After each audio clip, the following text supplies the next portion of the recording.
¿Qué tal, amigos? Están en 60 minutos con José Luis Yepes, su cita del fin de semana por Promar Televisión. Recuerden que luego estos programas los llevamos al canal de YouTube José Luis Yepes Rodríguez. Hoy vamos a estar conversando con un personaje referente en el área de la comunicación social, porque vamos a estar hablando con un reportero gráfico nato. Si uno acá en el estado Lara habla de reporterismo gráfico, seguramente el nombre de Julio Gregorio Colmenares González debe estar allí. Y quizás cuando yo diga el nombre completo a alguno no le suene, porque todos lo conocemos es como Julio Colmenares. Él va a ser nuestro invitado en 60 minutos. Bienvenido, Julio. Gracias, José Luis. Un placer para mí estar en este canal tan prestigioso y en tu programa. Bueno, con Julio lo conocemos desde nuestras andanzas desde la pasantía profesional de periodismo en el diario El Informador, pero sobre eso hablaremos más adelante.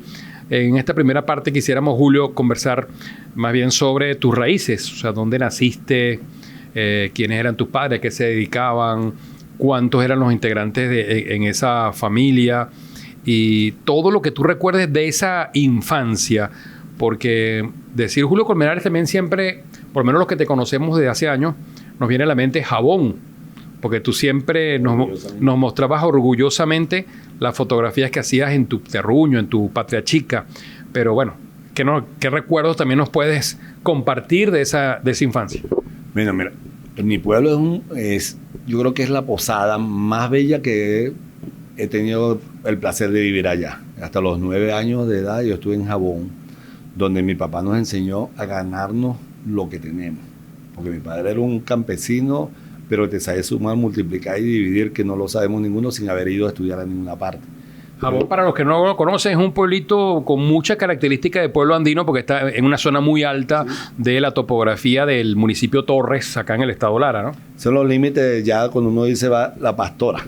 La Pastora, o agarras para Trujillo o subes a Jabón. Esa es una parte que el clima es frío, de cosechar es café, ahora se siembra tomate, pero siempre ha sido caficultor y alguna ganadería. Ahora, ¿quiénes eran tus padres y dónde nació exactamente y en qué fecha Julio Colmenares?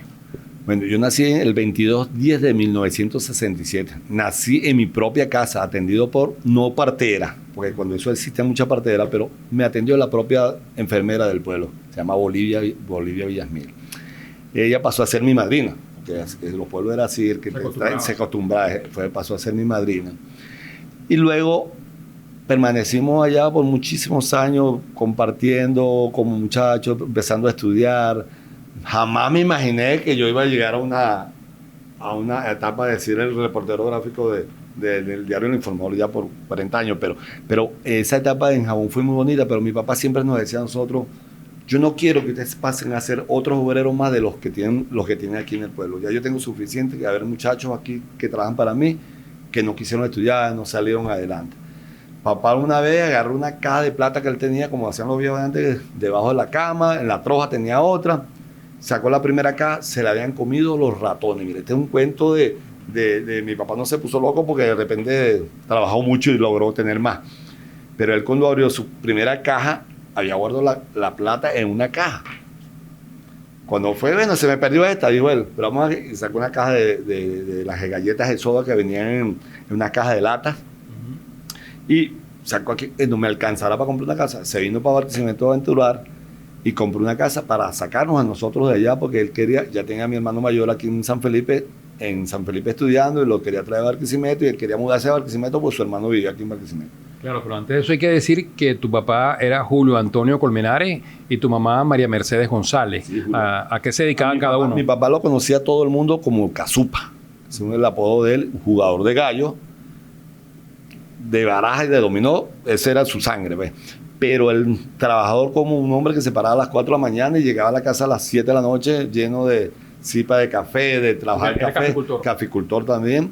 Pero también era el de la bodega del pueblo. Acá y le llevaba la comida ya está la Casa Betania, en Jabón, para muchos lo conocen, es una casa de retiro. Y él le suministraba la alimentación a todos esos visitantes y monjes del sitio. Y en la bodega era el prestamista, el que le prestaba la comida a la gente, pagaba después. Esas tradiciones, y por supuesto, ¿te acuerdas que en esa época iba muchos muchachos a la casa porque existía la ñapa?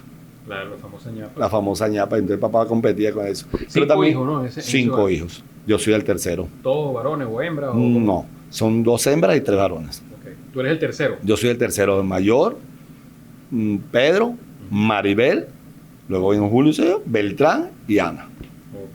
Entonces, bueno, tu papá viendo que no fueran a quedarse como jornaleros o trabajando en alguna finca allá en... Trabajando el mismo, pues. Ajá, pensó entonces más bien en la de darle más posibilidad a usted y por eso se viene ese Barquisimeto. Sí, como la esperanza que tenemos mucho de lo que vivimos en los campos. Vamos a salir adelante. Y él dijo, bueno, vamos. Nunca se me olvida esa anécdota porque yo venía muy chamo, tenía 9 años y nos mudamos a la calle 50 con 12 años de San Vicente. Y para nosotros era un terror que hay que arrancar el madrugador del avión. Para nosotros era un terror que nunca lo habíamos visto. Pues casi que me metía debajo de la cama y escondíamos cuando el avión iba a arrancar, porque el estruendo que producía en mi casa, en esa época los aviones salían al revés, no habían hecho el cambio. Y para nosotros fue una aventura salir a la calle, ver tanto tráfico. En Jabón se veían 2 carros, el de mi papá y el de otro señor que subía para allá, y algunas veces ni se veía un carro en una semana. ¿Y cómo era esa niñez en Barbacoa? Porque tú tuviste, en Jabón, lo que pasa es que está muy cerca de Barbacoa. Lo que pasa es que Jabón ya es Torre y Barbacoa ya es Morán, sí, ¿no? Pero tuviste ahí desde el primer grado hasta el 4º grado. O sea, ¿cómo fue esa infancia allá en Jabón? Mira, la infancia mía fue... Mi papá a eso de las 5:30, 6 de la mañana ordeñaba.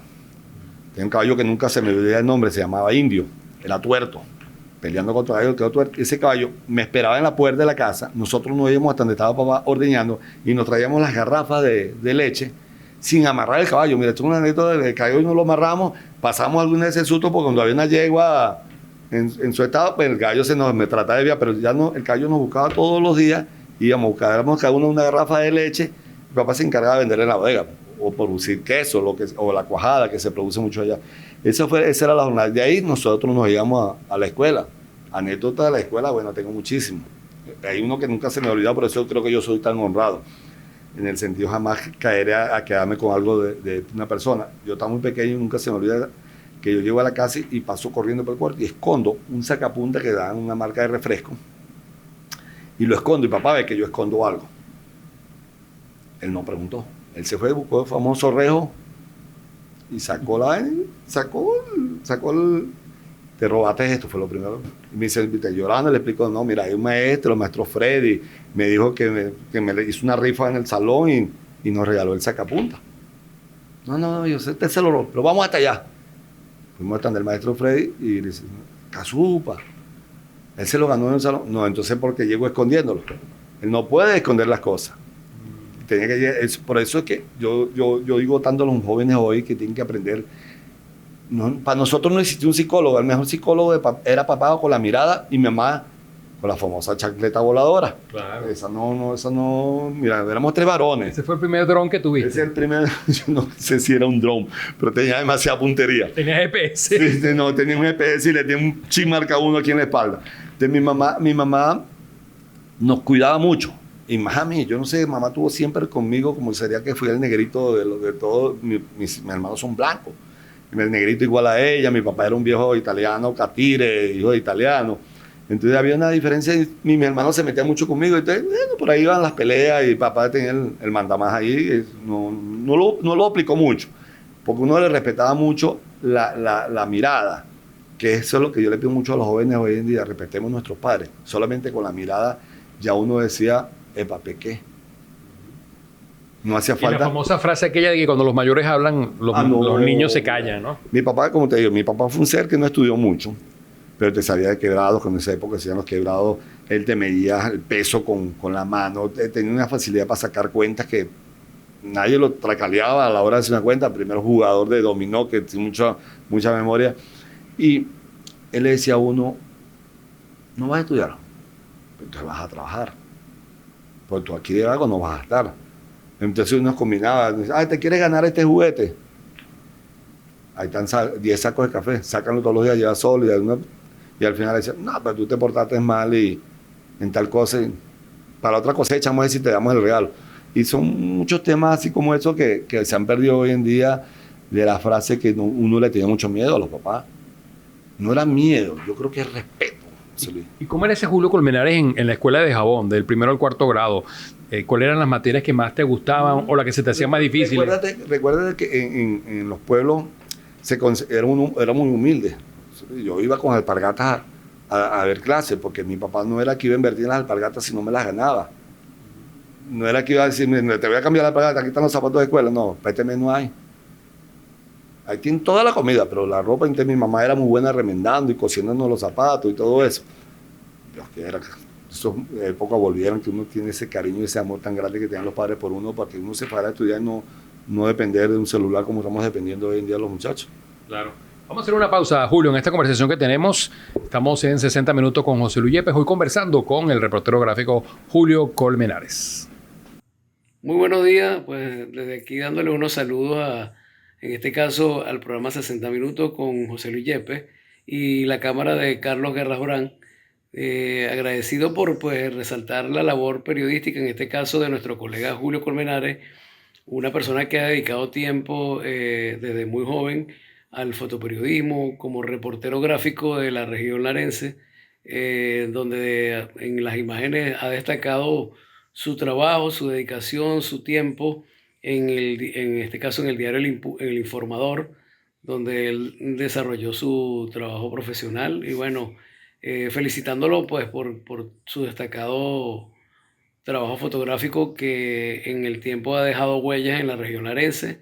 Y pues a través del gremio de los reporteros gráficos lo felicitamos igualmente y seguimos buscando la manera de enaltecer nuestra labor y felicitarlo porque sigan los triunfos, y él en este caso es un ejemplo para todas las nuevas generaciones de mostrar, de que la gente visualice a través de las imágenes cómo es el desarrollo del fotoperiodismo en Lara.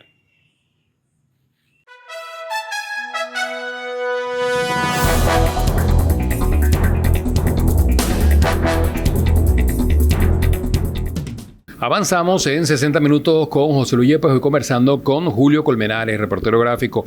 Julio, nos hablabas de esos inicios allá en tu querido Jabón, en el municipio de Torres, en esa zona alta del municipio, de esos inicios también con tu papá como caficultor, como bodeguero, tu mamá María Mercedes como ama de casa, los 5 hijos en ese núcleo familiar, tú el tercero de ellos, y que iniciaste tu primaria del primero al cuarto grado en Jabón, y ya para el quinto grado si se emigras hacia, por llamarlo de alguna manera, hacia Barquisimeto. Me gustaría que pudiéramos conversar en principio sobre eso. ¿Cómo fue ese, digamos, ese impacto de pasar del Jabón rural a la capital del estado? Mira, ese impacto fue muy fuerte porque el pueblo de Jabón no contaba sino como alrededor de 200 casas, sin cuidado, sin menos. Hoy se cuenta como alrededor de 500, 700 casas.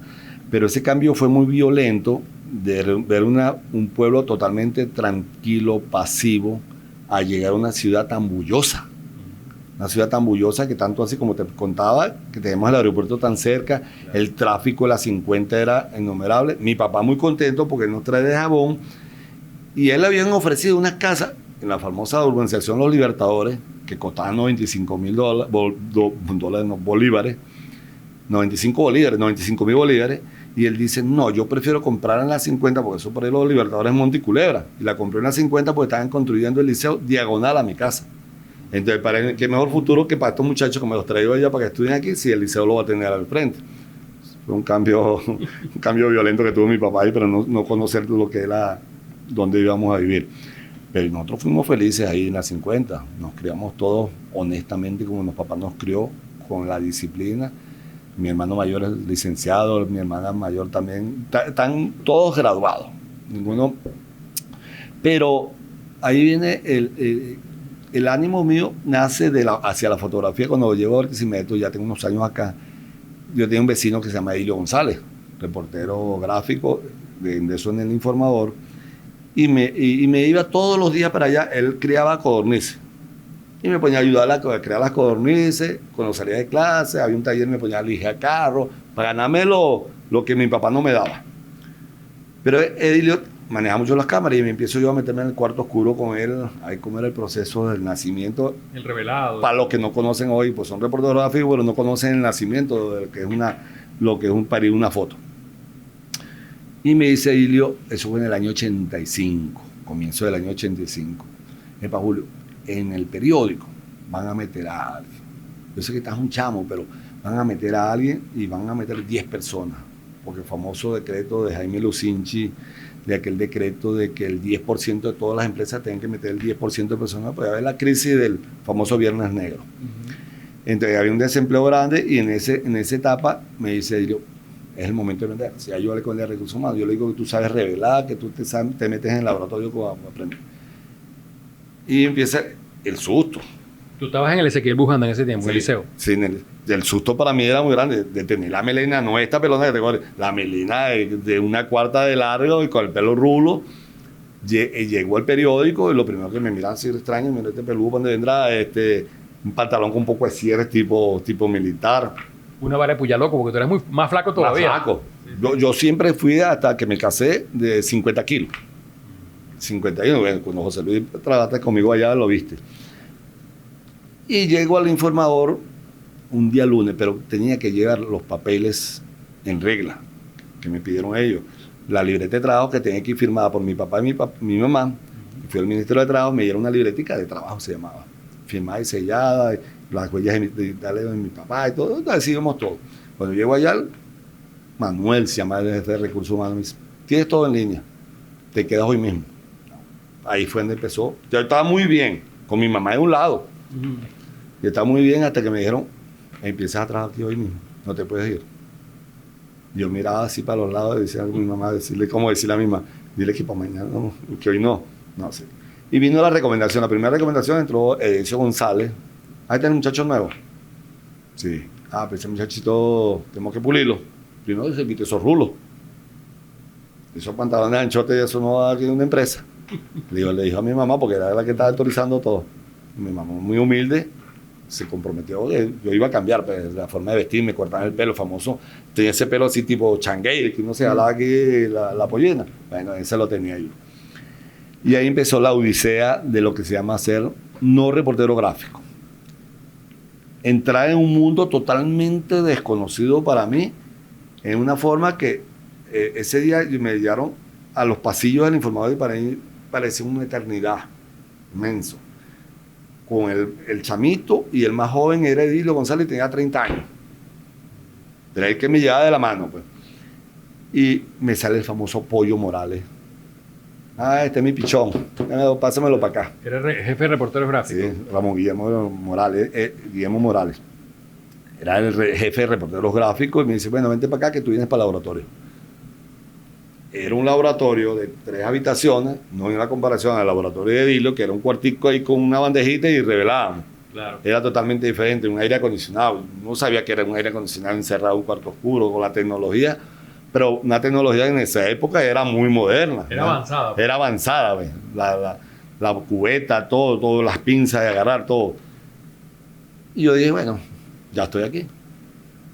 Y decirle cobrar las quincenas y el sobre se lo entregaba completico a mi mamá y mi mamá me daba para los pasajes. Claro. Ese era el convenio, pues, porque era la misma ley, me decía que ella era la que me iba a manejar el dinero. En esos años se acostumbraba mucho que las madres le decían a los hijos que el primer sueldo era para la mamá. Sí, por supuesto. Es que eran, mira, no se me olvida el sueldo, 904 bolívares y da un sueldo presidencial, un bono presidencial de 100 bolívares. Entonces uno decía, era mucha plata. ¿Sí? Cuando yo vi ese primer sobre, que era un sobrecito blanco y ya salía una rayita ahí que uno decía, vale, si retiraste antes de la quincena, todo eso. Cuando yo abro ese sobre, primera vez en mi vida que tenía tanto dinero en la mano. Y mi mamá contenta, y nos fuimos y me hizo comprar ropa, después me acuerdo comprar los zapatos para ir, y Edilio, que era mi consejero, y había un famoso reportero gráfico, yo le agradezco toda la vida, que era demasiado buen consejero, Ignacio Reboredo. Cuando eso estaba en el famoso men. El famoso men. Ese era un pan vivo, pero no era un pan. Porque cuando él no quería hacer algo, mira, men, ayúdame ahí. Y se echaba una escapada, se iba para el ICA. Sí. Me acuerdo que él era también trabajador del ICA y se iba para ahí. Pero estaba Jairo Nieto, estaba el Pollo Morales, están muchos connotados reporteros gráficos en esa época. Estaba Cigala, famoso José Cigala, fotógrafo artístico, dando algunos consejos de reporterismo gráfico, pero a su forma de trabajar las cosas. Por supuesto, había un cierto choque entre los reporteros gráficos veteranos que estaban ahí. Estaba un Víctor García, estaba un Pedro, se me fue el nombre de Pedro. Eran muy medios mal portados los muchachos, un carácter muy difícil. Pero todos ellos conmigo se la llevaban muy bien. Pero yo tuve mucho tropiezo como reportero gráfico para comenzar, porque yo empiezo en el laboratorio, encerrado en un laboratorio que yo salía a las 2, 3 de la mañana, revelándole a todos y copiándole las famosas sociales, que en esa época eran Euclides Sebastián, me recuerdo. Eran 30, 40 fotos por cada fiesta que hacían y había uno que tenía que hacer los contactos de todo ellos para escoger las mejores fotos. Y ellos aprovecharon el arreguera negativo que tenían. Julio, aprovecha a aprender. Hacer contacto. El contacto en fotografía significa hacer una copia fiel a cada negativo y ponerlos en una página y revelarlo. Y ahí uno iba marcando con el número qué fotos necesitaba. Y entonces yo decía, aprovechen y copia. Ellos, decirte que fue como una especie de aplique, pero como lo agradezco hoy en día, ese aplique me hicieron todo, que los 6 que habían, me entregaban todo el material en las tardes para yo se los revelara y se los copiara. Pues eso me sirvió una escuela de aprendizaje de cómo ver nacer una verdadera fotografía. ¿Y tú recuerdas cuál fue tu primera pauta? Sí, no la olvido. Había un problema en el Consejo Legislativo, un enfrentamiento político como toda la vida. En ese tiempo era Asamblea Legislativa. Asamblea Legislativa, no era Consejo Legislativo, Asamblea Legislativa. La presidía, hoy fallecido, Sol Alvarado. Pero cuando eso estaba en esos connotados políticos, Sotoloyo y todos esos connotados que hoy en día algunos ya han fallecido, me dicen, Sol Alvarado está haciendo una denuncia muy fuerte en la Asamblea Legislativa. Tienes que ir. Yo había hecho fotos con una camarita que tenía, que me habían regalado. Me la habían vendido y después me la regalaron tan mala que no me la cobraron. No me la cobraron porque uno le daba para pasar la foto y se trancaba. Y si hacía la foto más de 1,5 metros más de lejos, se me trataba de desenfocar, tenía que volverla a enfocar. Y me dice Hugo Londoño, que era el jefe de información de esa época, tienes que ir. Y voy a agarrar la foto y me devuelvo rápido y revelo. Me la rompió. Tú puedes hacer una mejor foto. Tienes chance, anda otra vez para allá. Y me volví, que estamos cerca, y volví otra vez. El Consejo Legislativo funcionaba aquí en el edificio nacional. Yo era que no, sí, en la planta baja del edificio nacional. La planta baja del edificio nacional. Y yo llegué que trotando con la lengua de arrastra, y está el tipo todavía hablando. Y hago la foto y se la entrego a Hugo Londoño y me dice, ¿viste que podías hacer algo mejor? Y eso fueron enseñanzas, porque yo aprendí como el rego de mi papá, que nunca me pegó, pero solamente verlo. Ya infundía respeto. Ya infundía respeto. Un Hugo Londoño, que era excelente pluma, y salía con unas plumas como Mario Davoy en Suceso, como Iván Claudio haciendo esos foros, y uno iba aprendiendo de esos veteranos. Un Pollo Morales que con todo su desorden de vida nocturna que él tenía, pero era excelente reportero gráfico. Mire, ese hombre tenía un ojo clínico para ponerle la noticia a la foto. Había Víctor Querales, todos esos muchachos, digo muchachos porque en esa época era... Querales jugaba, Sombrita. Sombrita. Él estaba retirado, pero andaba en la calle. Y uno se explica, pero sí tuve unos tropiezos fuertes con ellos y con muchos más, que me reservo los nombres, porque llegaba y veían, ahí viene el tripón ese. Ese no es miembro del círculo. Ese era uno de los porque después de que yo entré al Consejo y al Legislativo, que hice la foto de eso, que salió en primera página, ya con el crédito para mí fue una emoción muy grande. Un gran logro. Yo hacía era pura foto de comisiones y le ponían a foto planta, no le ponían ni siquiera mi nombre porque cuando eso las instituciones no daban el crédito. Pues. No daban el crédito, foto planta. Pero ya me iban conociendo comunidades, que iba mucho, el periódico era muy conocido. Del que llevaba el informador, salía en el informador. Bueno, vamos a hacer una pausa, Julio, para cumplir con los compromisos y al retorno seguiremos conversando con Julio Colmenares. Julio Colmenares entra en el Diario Informador mediante un convenio entre la industria privada y el INSS. La dirección del periódico me encomienda a través del Pollo Morales que me dice, Edilio, encárgate tú de la formación de un pasante que viene. En la primera etapa empiezo yo a formar a Julio en el área de revelado y copiado de fotografía en blanco y negro y revelado a color. La segunda fase en el conocimiento del manejo de la cámara fotográfica y técnicas fotográficas. En la tercera etapa sería el uso de la cámara fotográfica como tal, como registro para la formación posterior como reportero gráfico. Julio empieza a salir a la calle, especialmente en la fuente de información general, sucesos y farándula. Razón tenía el Pollo Morales cuando dijo: Edilio, encárgate de la formación conceptual de Julio en la fotografía, que en la práctica me encargo yo. Después de eso, pues Julio ha tomado su propio estilo. A las pocas semanas de ya Julio estar inmerso en el ramo fotográfico, empiezan a salir a la calle por esas avatares pues, que tiene la noticia, que tiene el periodismo. Al poco tiempo ya Julio empieza a convertirse en un reportero gráfico. Él tiene dos virtudes y es que Julio camina mucho, está en constante movimiento donde se están produciendo los hechos y eso le ayuda a afianzar más lo que él quiere fotografiar o lo que las personas quieren que se fotografíe. Otro es de que él habla mucho y eso permite el conocimiento o qué es lo que las personas quieren que se transmita a través de sus imágenes, y eso es de mucha ayuda en la parte del reportero gráfico. Desde estas Rías Gallegas te deseo mucho éxito, deseándote que sigas cosechando pues mucho trabajo y muchas felicidades en las actividades en las cuales te estás desarrollando.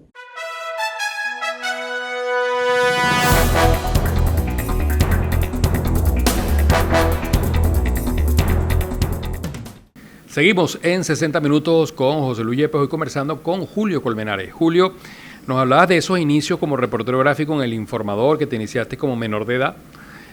La primera pauta que cubriste, que fue en la Asamblea Legislativa, en la extinta Asamblea Legislativa del Estado Lara. Y luego, bueno, tu primer gran logro, esa fotografía en primera página, lo cual genera de todo. En ti, por supuesto, satisfacción por ver que un producto tuyo está abriendo el periódico, que es lo más importante para captar la atención de los lectores y que compren el ejemplar, pero obviamente también genera envidia ese tipo de actividades, sobre todo siendo tú tan joven, y además porque, bueno, estabas como recién llegado y no formabas parte del círculo de reporteros gráficos del Estado Lara, ¿no? No formaba parte del círculo de reporteros gráficos, primero por los jóvenes. Claro. José Luis, te recuerda que empecé, él tenía 15 años cuando comencé, 1 de febrero de 1985, nunca lo olvido. Y en la forma que entré, fueron varios meses de recorrido en el laboratorio y guiándole las cámaras a los reporteros gráficos, aprendiendo de ella. Él me decía, no, pero no le pones nunca, embobinando rollos en el cuarto oscuro, cargándole los carretes a ellos para que ellos salieran a trabajar. Esa era mi función. Pero cuando empecé a ver ese producto, que primera página, me recuerdo yo, acabo de cobrar.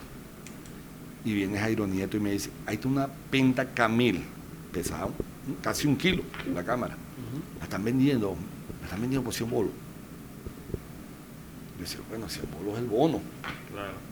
Yo le digo, bueno, vamos a comprarla. La compré, pesaba una eternidad, aquella cámara, bueno, pero empecé a hacer fotos con ella con el puro lente normal, entonces ellos me prestaban lentes y así me iba moviendo yo en el mismo periódico, sin salir a la calle todavía. Pero aprendiendo ahí, empezaron ellos. Mira, yo no quiero ir para allá, me dice, anda a tomar tú la foto, ya tú la tomas. Mira, vas a agarrar la cámara así, mira, tembloroso, y con el poeta Vargas salí mucho, con ese famoso Ramón Lorenzo Vargas, que lo admiré yo como una persona de salir de su casita humilde allá. Él es de Jabón también, pero una zona más donde hay 2 casas. Un caserío, pues. Ni siquiera caserío, hay 2 casas. Pero ese señor le hablaba 7 idiomas. Sí, todo se lo aprendió de forma didacta. Yo recuerdo que cuando compartíamos con él en los pasillos del Informador, él siempre nos quería enseñar una palabra en alemán o una palabra en francés. No lo puedo repetir porque en este horario tan usuario no podemos, Julio, porque como siempre podrán imaginarse, cuando se habla de manera así autodidacta, siempre se comienza con la grosería, ¿no? Me recuerdo que enséñame una y duraste como una semana aprendiendo en alemán. Sí, en alemán. Pero era salir con él. Él estaba encargado de los cables, recibía del Telex y los traducía. Sí. Él traducía los famosos teles, aquella chorrera de 2, 3, 4 metros cada noticia, y él las traducía, y otras eran por huequitos. Está el famoso Mogollón allá en archivo, el viejito que lo ayudaba, y uno veía. El nombre de Mogollón era Saúl Mogollón. Saúl Mogollón. Sí. Estaba en Mita Torre y toda esa. Estaba encargado de la parte del archivo fotográfico junto con Einmita, ¿no? Pues Mita, en Matorre. Y Carmen Lucena. Carmen Lucena de diagramación. Nunca se me olvidó esas personas. Con Brauna Costa. Con Brauna Costa. vida nocturna. Así es. Bueno, me pensó... Me hiciste recordar una anécdota de Brogni Acosta. Él hacía la columna Vida Nocturna, Sí. ¿verdad? Que hablaba sobre lo que ocurría, sobre todo en esos sitios nocturnos y la vida bohemia. Con los legocinios. Exacto. Entonces recuerdo que una oportunidad llega una cantante al periódico, entra a la sala de redacción y Brogni estaba, porque era también el diseñador gráfico del periódico, y entonces ve que la mujer pasa y no lo saluda. Y entonces empieza a hacer la entrevista a Reinaldo Gómez, y él llega y se asoma en el cubículo y dice, mira, viste que te nombré en mi columna, Vida Nocturna. Ah, sí, le dice ella así. Oye, pero parece que no te gustó mucho, ¿no? No, claro, porque me cambiaste el nombre. Ay, ¿cómo te llamas tú, pues? No, La Calandria, o sea, una cantante, ¿te acuerdas? Una cantante de música ranchera. ¿Y cómo te puse, pues? La Golondrina. Bueno, pájaro es pájaro. Nunca se me olvidó, Brogni tenía muchas anécdotas de cambiarle los nombres. Sí, señor. Porque él era el diagramador. Así es, y era autodidacta. Sí, autodidacta. Le dieron una columna y verdad que tuvo una aceptación. No había una tasca, un botiquín o algo aquí que no lo conocieran. Así es. Pero así como Brogni, el periódico tenía muchos autodidactas, pero el poeta era innombrable porque él murió aprendiendo el japonés. Imagino. Aprendió a poner, pero él de repente se iba a sacar la libreta aquí para escribir y sacara la bolsita con las empanadas. Esto lleno de manteca. ¡Ay, esto no es pero el doctor! Ya de los tostones. Y entonces él era así, y con la puntica de un lápiz, pues no siquiera nunca cargaba un lápiz completo y agarraba y anotaba. Y aquella humildad de él, me recuerdo, hay una anécdota del poeta muy buena que nunca se me olvidó. Había una conferencia de un poco de médicos alemanes que trajo la famosa jornada Pineda. Y estamos en el Hotel Perips. Bueno, llegan esperando que llegara el traductor. No llega el traductor, y el poeta dice, él nunca le gustaba esperar. El doctor Ibegil le dice, poeta, ¿cómo estás? ¿Vas a esperar un momentico? No, yo me voy. Ya yo tengo todo. ¿Cómo que ya tienes todo? El poeta se le había colado, se había sentado al lado de los alemanes y los había entrevistado a todos. En alemán. En alemán. Y el doctor Ibegil lo ve, poeta, no te me puedes ir, ahora no te me puedes ir, no consigo un traductor. Y lo tuvieron como una hora ahí, y el poeta casi que se iba, pues eso era muy responsable. Y llega y le dice, tradúceme algo para los periodistas, porque ahora todos los periodistas, mira, que te ninguneaban, ahora todos están atrás tuyo. Así es. Ahora, Julio, te tocó cubrir desde muy temprano toda la fuente, porque si algo tenía el Informador es que era una excelente escuela. Uno tiene que estar como los Boy Scouts, siempre dispuesto, siempre al primer llamado había que acudir, no se aceptaba eso de que yo soy de otra fuente, no, para nada. ¿Y en cuál de esas fuentes tuviste mayores satisfacciones o te sentías más como pez en el agua? Mira, todas las fuentes me gustaban, mira, porque de decirte que cubrí sociales, Nuclear Sebastián, que comenzamos, terminamos unas 2 de la mañana, 3 de la mañana, pero Julio Colmenares a las 7:30 de la mañana estaba en el periódico con un clavel. Hasta que llegó Igor Salazar al periódico y empezó a contaminarme con esa vida nocturna de él. Pero igual, Igor y yo nos íbamos a una vida nocturna hasta 4, 5, 6 de la mañana y a las 7:30 de la mañana estábamos en el periódico. Jamás me llamaron la atención por llegar tarde. Eso sí, me dicen, comete un chiclito. Pero jamás llegamos tarde, ni Igor ni yo. El gran maestro también, Igor Salazar, mi compadre, yo soy padrino de Igorcito, que ahora también ejerce el periodismo. Pero las anécdotas de que los cambios que hemos tenido como reportero gráfico han sido demasiado grandes.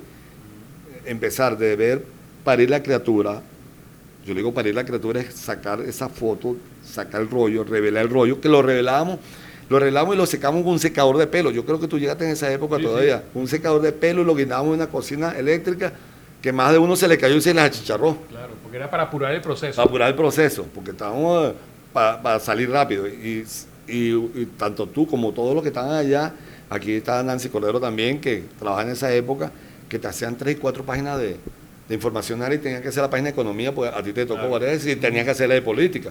No había una fuente, igual éramos los reporteros gráficos. Y tenemos que esperar la fotografía para ayudar a seleccionarla y para ponerle la fotoleyenda también. La fotoleyenda. Y que no te equivocaras en el crédito, porque si uno de los malcriados te iban a regañar el otro día, José Luis. Yo me recuerdo mucho de eso. Pero ver nacer los cambios que hemos tenido en la transformación del reporterismo gráfico, que ahí es donde quiero ir. Que ahora todo el mundo es reportero gráfico. Pero qué bueno es cuando uno informa con una foto. Porque me decía José Luis, mira José Luis, me recuerdo mucho de eso, que tú me decías, no tengo mucho que escribir, la foto me lo dice todo. Y eso era bueno de Daboín, otro gran maestro en policiales, que creo que no ha salido otro periodista con ese olfato que tenía Daboín de llegar a un pico y una pala y a buscar muertos por ahí desaparecidos, y lo hizo muchas veces. Mario Arturo Daboín, que cubría sucesos. Y hoy salí con Iván Claudio, que era una pluma. Emilio Arciniega, que es un nombre real. Sí, pero todo el mundo lo conocía por Iván Claudio. Agarré un foro que donde él comenzaba desde salir de su casa y ya empezaba a trabajar, porque él empezaba así, salí de mi casa con unos blue jeans, unos zapatos de goma, me presenté. Era un periodismo muy diferente al de hoy, que ahora la gente no lee, la gente pues el párrafo inicial y pasa a la página. Así es. Y el reportero gráfico igual.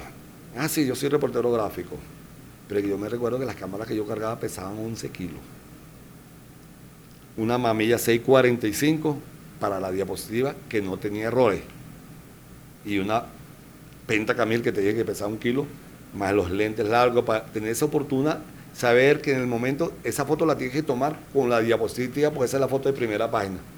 Tener ese olfato periódico que sabes muy bien que esa foto era la de primera página. Y tener el diafragma y la velocidad adecuada, pues no te puedes pelar. Ahí no había nada, no, yo después la cuadro con el Photoshop, eso no existía. Existía en la empleadora que uno empezaba con los dedos a quitarle un poquito de luz, por eso que uno paría la foto. La diapositiva no tenía defensa, o la tomaste mal o la tomaste bien. Entonces, todo eso nos enseñó mucho lo que es un reportero gráfico, y ahí es donde quiero ir en este momento, que ahora todo el mundo anda con una cámara súper sofisticada que te da tiene un cerebro de 50.000 tomas. Hace poco lo vi en el estadio, donde le dije a un personaje, agarra mi cámara, yo lo vi que mira, mis fotos son 10 veces mejores. Está bien, con esa cámara que tú cargas te da 100 fotos por segundo. Perfecto, practica un video, pero vamos a hacer una cosa, dame tu cámara, habla con la mía. La agarró. ¿Qué es esto, Julio? Pero tú no sabes lo que es diafragma y tú no sabes lo que es velocidad. Tú no sabes qué asa se utiliza acá, porque la cámara se lo hace todo. Entonces, claro. No es un reportero gráfico. Para reportero gráfico hay que saber conocer la luz, el sitio, ser el hermano del periodista, porque si tú no andas en una llave con el periodista, sí, equipo. Jamás ser el equipo. Eso siempre lo repetí yo, la palabra, y yo todavía no he podido tomar la mejor foto, pues yo siempre escucho al periodista, yo quiero la foto de tal forma, yo se las hacía de esa forma, pero mira la otra que traigo yo también. Bueno, están buenas las dos, vamos a ver qué ponemos. Y al final yo veía publicada la que yo era, pero él no me, como dice, no van a dar el brazo a torcer, porque verdaderamente yo siempre llego a un sitio a observar.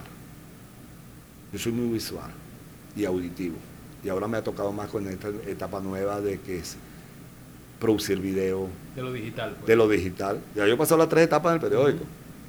De revelar el rollo, después la máquina de revelado, vino la computadora para meter los negativos, y ya me producía, vino el Photoshop, vino todo eso, toda esa etapa la que me ha dado, de que nosotros cargábamos una máquina láser cuando viajábamos. Me recuerdo, yo fui uno de los únicos reporteros gráficos que entré cuando se cayó el avión en Mérida, Trujillo, en un pico muy alto de allá, y se estrelló el avión que tuvo los 45 muertos. Yo cubría aeropuertos en esa época, creo que estaba Milagro Castro, algo así, o antes de eso.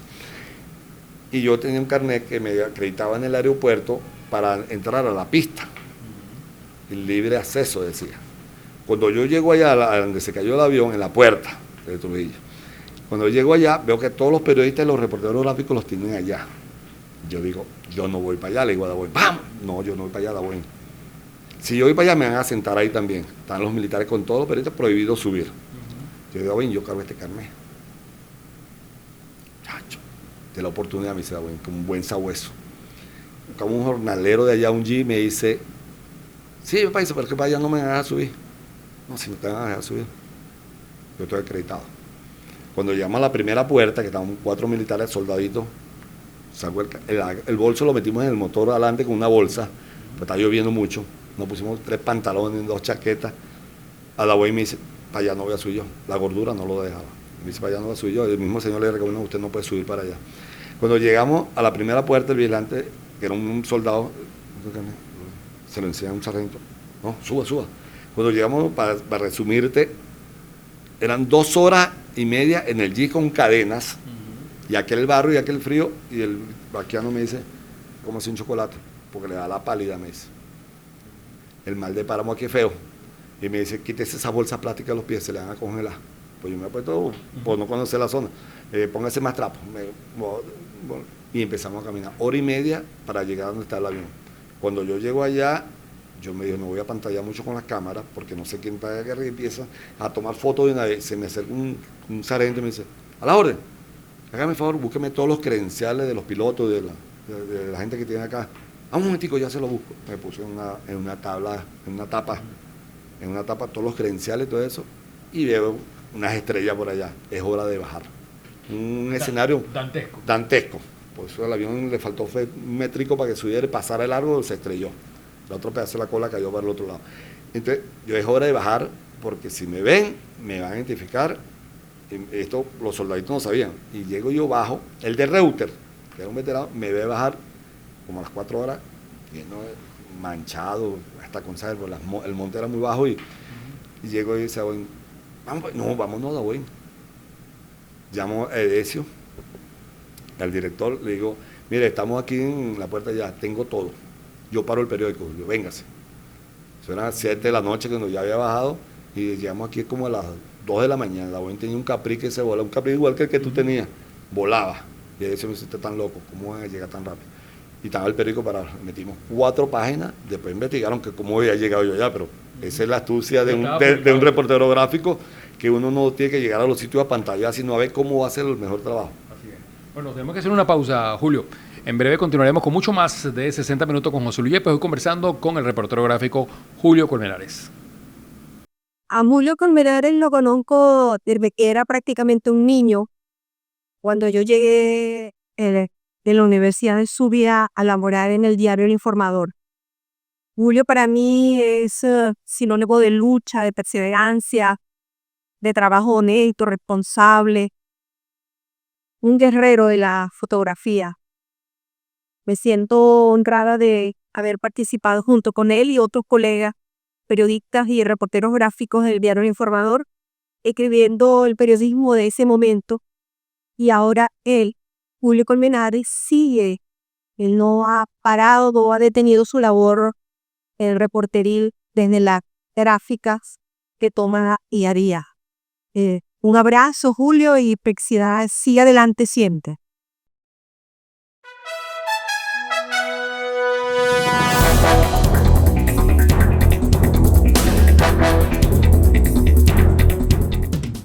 Seguimos en 60 minutos con José Luis Yepes, su cita del fin de semana, hoy conversando con Julio Colmenares. Julio, nos hablaba de algunos de esos hechos importantes que le has dado cobertura, pero hubo otro suceso que te implicó a ti. Es cuando el reportero gráfico, así como le pasa al periodista, deja de ser el que busca la noticia y pasa a ser noticia. ¿Okay?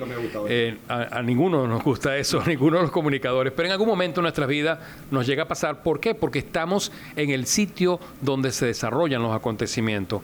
¿Qué fue lo que pasó en esa oportunidad de manera muy resumida, Julio, y el diagnóstico que al final te dieron los médicos? Mira, cuando a uno le toca algo malo en la vida, como que se para temprano a buscarlo. Ese día 30 de abril, si no me equivoco, yo estaba libre. Pero tú sabes, ese olfato periodístico que yo he tenido hoy del reporterismo gráfico, lo llevo en la sangre, como me dice mi esposa. No lo vas a cambiar. Ese día estaba con mi bebé en brazos, con la última, y pongo la radio. En este momento, tomando con un grupo de personas, el puente allá en Caracas. Empiezo a llamar, me desespero, me empiezan a tomar las calles acá y todo eso. La piquiña de repente, no, yo no me voy a quedar aquí, yo no me voy a quedar aquí. Salgo ante los vecinos, tenía yo el carro dañado, nadie quería salir para Barquisimeto por el mismo miedo. Ya venimos a pasar muchas situaciones parecidas, y hasta que un vecino me dijo, Julio, yo te dejo en Los Leones. Cuando llego a la avenida de Los Leones, para resumirte, me di cuenta que hay una protesta, pero muy cívica, muy normal. Entonces llamo al chofer, le digo, él me dice, no, en la 24 de Venezuela están una fuertecita las protestas. Cuando llego allá me dice, no, Julio, pero vamos a buscar el chaleco antibalas, vamos a buscar la máscara y la casco, porque yo no voy a andar así contigo, a ti te gusta mucho arriesgar. Yo le digo, no, que si no me gusta andar con protestas, yo soy reportero gráfico, yo no soy agente. Vamos, Carlos, Mendoza, que hoy en día se lo agradezco. Prácticamente me obligó a ponerme el chaleco antibalas y yo digo, no, pero no me lo voy a dejar ver, me pongo mi chaqueta de que hice informadora encima. Exactamente, me dicen, vamos para la 54, que están reportando que está fuerte la cosa. Cuando llego a la 54, yo hice esto de protección, como tiene todo ser humano cuando te va a pasar algo, se me alojaron 8 balas de perdigón, porque no eran balitas de pedacitos de perdigones, eran balas de goma, que creo que esa escopeta viene para ser disparada a 40 metros, me la disparó a escasos 1,5 metros, 2 metros sería, yo en este momento no te puedo decir el cálculo exacto. Y me dicen, los que están, te dieron, y cuando me veo las manos, están los chorros de sangre, llego yo ahí, es como que es el momento mío, digo yo, y veo que me siento como aislado, como que no veía bien las personas, y una señora me empieza a arrancar la chaqueta, pero como ve que tengo un chaleco y no me lo podía despegar porque estaba asfixiado. Y entonces el reportero gráfico me están robando Julio, y era que una vecina casualmente estaba ahí en esa protesta, y me estaba quitando y una señora se quitó una bufanda y me enrolló los brazos, y el chofer saltó los obstáculos, y nos fuimos hasta la reconocer clínica aquí, la Carnaval, y me atendieron. El diagnóstico fue en perforaciones de balas de perdigones en los brazos y enyesado por 2-3 meses. Mi esposa estuvo atendiéndome como un bebé por 2 meses y pico, dándome, y ella, mi hija y todas mis hijas, eran mis enfermeras. Pero el diagnóstico fue feo, por las infecciones fueron muy grandes y unos dolores muy fuertes. Hablaste de la familia. Háblanos de ese Julio Colmenares familiar. Bueno, soy orgullosamente casado, ya para los 16 años, 17 años exactamente casado. Tengo a Juliet y tengo a Juliana. 2 hembras. 2 hembras. Tengo Tengo 3 mujeres en mi casa, no es fácil. ¿De cuántos años hoy día? Una de 16 años y otra de 8 años. La de 16 es la que quiere estudiar comunicación social. Comunicación social. Ella dice que lo lleva en la sangre y yo le he pedido, mira, en esta época el periodismo es otra cosa, pero no le voy a quitar ese afán, porque claro, si yo lo he vivido ya por 40 años, no le puedo ir a troncar que ella quiera ser periodista. Bueno, la vida familiar me empezó a mí conociendo a esa joven que se llama Yactiri. Todo el mundo me decía, Julio, ella es muy joven para ti. Pero esa joven pasó a ser la mamá mía. Yo lo digo, no me da pena decir que pasó a ser mi mamá, porque fue la que me encaminó por lo que soy hoy en día, de tener un hogar, de esa vida nocturna, tú mismo la conociste, José Luis, la viviste, de andar lo mío era trabajar, responsabilidad del trabajo, nadie se puede quejar. Jamás llegué tarde a una pauta por estar en un bochinche, jamás me perdí un día. Yo ahorita 9 años sin salir de vacaciones, lo mío es esto, el periodismo. Pero mi esposa me enseñó que también hay la familia, y la saqué de un lugar de unos famosos fundadores de Santa Isabel, de los Duranes. Mi esposa se llama Yactiri Alejandra. Fíjate que ella tiene 44 y yo tengo 57. Le lleva una buena caja de experiencia en la vida, pero no tenía la experiencia de conocer a una mujer que me enseñó a valorar lo que tenía, a comprar una vivienda, a formar un hogar, y hoy es una excelente madre y me lo ha demostrado con todos los incidentes que he tenido, porque ella me dice que tengo más vidas que un gato, pues ese no fue el único incidente que he tenido, otros tiros, otros enfrentamientos. Me fui a Colombia y pasó aquello todo feo que estuve encerrado por allá, pero son tantas anécdotas, y que cada vez que yo salía a hacer un suceso o veían, ella no contestaba ni siquiera el teléfono, pasando por la Raceta, y pura casualidad que iba con el Iriolaclé, y llamé. El está Promar, está todo el mundo lanzando la noticia, estoy bien. Lo que cuando me dieron esto sí se preocupó más, porque no había comunicación, estaba en las guarimbas, estaba todo eso, y no se fue la luz, ella quedó incomunicada para allá, para el norte, y yo aquí en la ciudad, hasta que por fin se mandó alguien para allá y ella tuvo contacto conmigo. Pero ella ha sufrido mucho este periodismo que yo llevo en la sangre, no lo diría enfermizo, porque ahí ya no es obsesión, es que me sale. ¿Lo tiene en el ADN? Yo lo tengo en el ADN, yo no sé cómo se me sembró. Bueno, desde niño fue esto, yo no tuve adolescencia como otros que estaban en la discoteca, y yo tuve... Ni tienes una referencia familiar, tú eres el primero en la familia que se dedica a esto. Por supuesto. Pero ya vas para la segunda generación, eso sí. Ya voy por la segunda generación, y Dios me la cuide y me la lleve por los mejores caminos del periodismo. Julio, ya nos queda poco tiempo. Principales satisfacciones en la carrera, algún premio que hayas recibido o algo que en lo personal tú valoras mucho. Mira, yo creo que los premios los he tenido todos. Órdenes, Jacinto Lara, Juan Guillermo Milibar, las tengo todas. en todas las renglones, tengo hasta botones de la UCLA, tengo todo eso. Pero hay unos reconocimientos que me han dado a mí, que son las comunidades. Qué sabroso es cuando yo, el festival folclórico, Emilio me trae un cuadrito que dice, para mi gran amigo por colaborar con nuestra agrupación folclórica. Yo lo valoro más. No es que no tenga mérito con Guillermo de Olivares, por supuesto tiene un gran mérito, pero cuando uno siente que las comunidades uno llega, Julio Colmenares, tú todavía en esto. Y me pasa mucho con este muchacho que ando hoy en día, 21 en la calle, con Anderson Piña, como yo llego a los sitios y nadie me señala. A mí nadie me va a señalar, Julio me trató mal, Julio me hizo tal maldad, porque tú lo viviste, José Luis. Bueno, pero fíjate lo otro, cuando tú acompañabas a el dueño de uno de los periódicos, para no mencionar, pues que se metió a político y era candidato, y cuando tú lo acompañabas cubriendo, todo el mundo preguntaba, era Julio, ¿quién anda contigo? O sea, te reconocían, era a ti. Son anécdotas que pasaron y no fueron únicos, todos sus hijos fueron candidatos, pero yo llegaba a los barrios, ayúdame, Julio. Claro. Y bueno, el candidato que he ido en otros tipos de candidatos, he estado en los barrios, terminan saludándome más a mí porque uno estaba, como decía el famoso Manuel Herrera aquí, que lo conocía en todas las comunidades. Julio, personaje que tú admires. A Dios y a la Divina Pastora. Obviamente no te voy a preguntar por qué, ya eso lo dice todo. ¿Alguna ciudad o país que te gustaría conocer?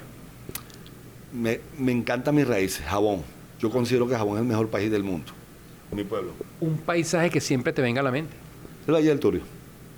Cuando no estás trabajando como reportero gráfico en la parte de la comunicación, ¿cuál es el pasatiempo preferido de Julio Colmenares? Hoy en día mis hijas. No lo tomo como un pasatiempo. Es dedicarle el tiempo, el poco tiempo que uno tiene, que ellas siembran esos valores que me hicieron sembrar a mí sin mucho estudio, pero que ellas sepan valorar lo que tienen y aprendan algo tan importante, ser decente con el que más humilde. En el mundo de la fotografía, que es tan exigente y donde hay tantos valores, ¿algún referente que tú tengas o algunos referentes, es decir, que tú los menciones y tú dices, yo sigo la trayectoria de fulanito de tal? No te voy a dar un nombre, porque se pondrán varios celosos, porque tengo grandes amigos, parte de mi familia, en el sentido para los pasaron a ser famosos, y son famosos como reporteros gráficos, que los respeto y los admiro, unos ya han muerto. Pero, ¿cómo no mencionar a Edilio González, que fue el que me llevó? ¿El que te inició? El que me inició en esto. Igor Salazar, que con todas sus cosas, como es reconocido en Barquisimeto y en su trayectoria como... Pero hay muchos. De admirar, admiro mucho. A Grillo, a esos famosos reporteros gráficos que me pedían. Muchos me pidieron, no lo olvido. Pero en la misma querer estar en Barquisimeto, a mí me llamaron del Universal. Una vez para que trajo cuando el Universal era el Universal. Yo dije, no, yo me quedo en Barquisimeto. Y a mí de Venezuela saldré con los pies para adelante, y no salgo. Ahora, Julio, y ya en íntimo frente a esa cámara, ¿cómo le gustaría ser recordado a Julio Colmenares? Como lo que soy, humilde y de ayudar a las personas. Porque ese ha sido mi gran defecto, ayudo mucho a las personas. Bien, muchísimas gracias, Julio, por dedicarnos este tiempo y abrirnos las puertas de, digamos, en este caso, de las hojas de vida, para que te conozcan mucho más allá de ese crédito de foto Jucol o foto Julio Colmenares, como te decía Daboín, o, digamos, verte también con todas esas reseñas que siempre hace en elinformador.com. Y bueno, el Informador es una casa periodística que está muy vinculada con tu nombre también. Son 40 años que tú has contribuido pues allí. Y a propósito de este 40º aniversario que estás cumpliendo de vida profesional en el mundo del reporterismo gráfico, quisimos hacerte este homenaje de alguna manera sencillo y que te conociera más ese público que en las comunidades siempre te reconoce. Gracias por estar con nosotros. Gracias a ti, José Luis. Bien, y agradeciéndole a Julio Colmenares en la cámara y la producción de Carlos Guerra, les habló José Luis Yepes. Será hasta un próximo 60 minutos por Promar Televisión.